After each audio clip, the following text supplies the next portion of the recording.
Ladies and gentlemen, boys and girls, it's a wrestling Costco, none other than the Queen of Hearts, Natalya Neidhart. How are you doing today? I'm doing great. Fellow Canadian. Fellow Canadian. Got here at 5 a.m., the long flight from Vancouver here. Wow. Was it direct? It wasn't direct. I had a layover in LA and then came here. But how are you doing? Good. Are you excited for the Royal Rumble? So excited. I am.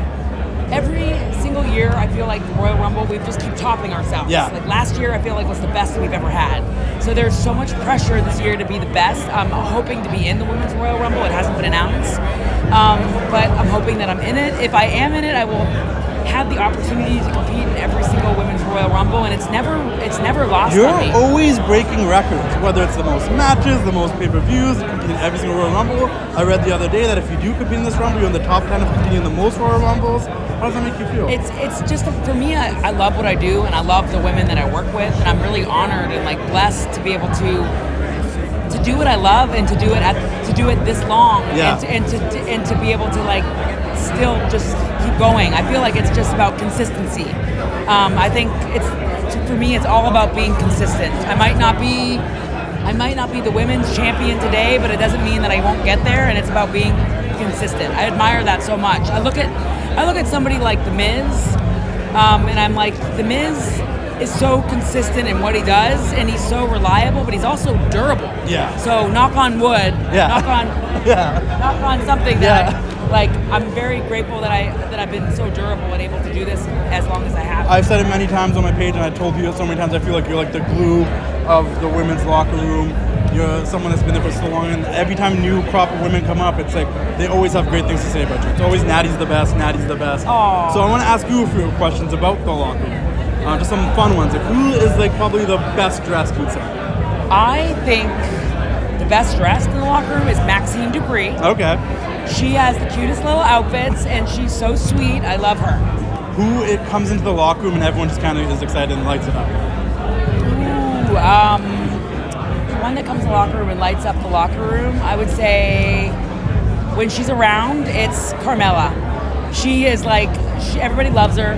She's just a bright light in our locker room, and she's a really close friend of mine, but whenever I see her, I just she makes my day. Who's the most nurturing?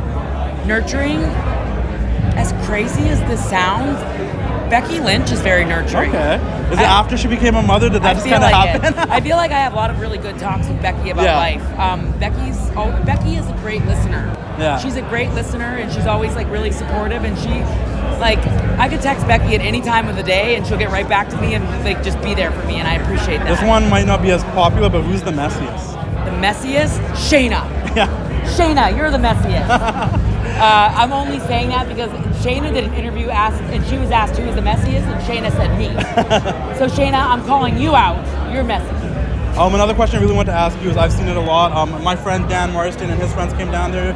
You and TJ, they the were dungeon. Great, yeah. I'm just curious, I know it's a secret club right now. It's invite only. Are you guys still on the fence about ever actually opening a proper school? One day, TJ and I really do want to open up a school.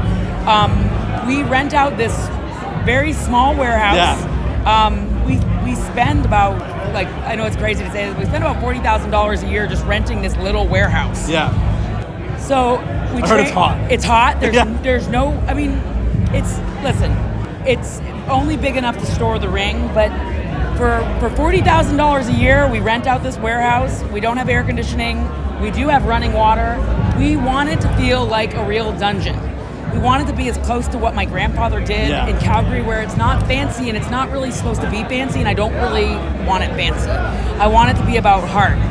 I want you to come in there and work hard, and you need passion. Yeah. And so yes, right now, because we train on our days off, but TJ's working different, working on Raw and working on SmackDown. Of course, I'm on Raw right now.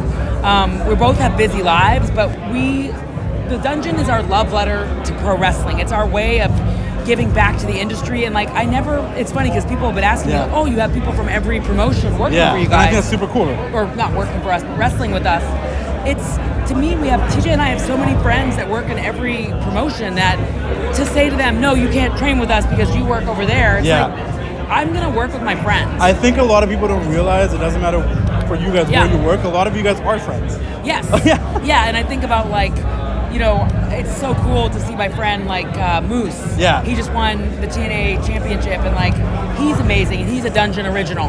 Dawkins, Angelo Dawkins, Shanti the Adonis, B-Fab, Brianna Brandy. Let me ask you this one then, because we've seen her on TV recently a bit, but the last time we saw her was in the dungeon. How's Jade Cargill doing? Jade, I think, is going to blow everybody away. Yeah? I really think that she's, what impressed me so much about Jade is that when she first came to the dungeon, her mom had just passed away. Yeah. And I know that, having lost a parent myself, it's one of the most difficult things that you can go through, losing a parent. And I know that it was an extremely traumatic time for her, but I loved how much passion she still had for this, going through one of the most difficult times in her life. It just stood out to me so much. Yeah. And it made me respect her even more than I ever have before. I'm very intrigued to see her when she comes in, and you guys have some credit for what we're gonna see, so that's gonna be dope. Very last thing, this is not really a question, but I do just really quickly want to say, on February, I ran my Instagram page, Wrestling Classic, for 10 years, Wow. and you were one of the first people to support, Aww. and you're in front of me now, so I just want to say thank you, because you've been super supportive over the years. Thank you. You've always been so kind. The whole Hart family, I don't know if it's all Canadian. You were pretty and much we all an became honorary friends. Hart. Yeah, we all became friends. Beans and Jade and Dallas. Blade, Dallas, everybody. Yeah. I've been to Brett's house.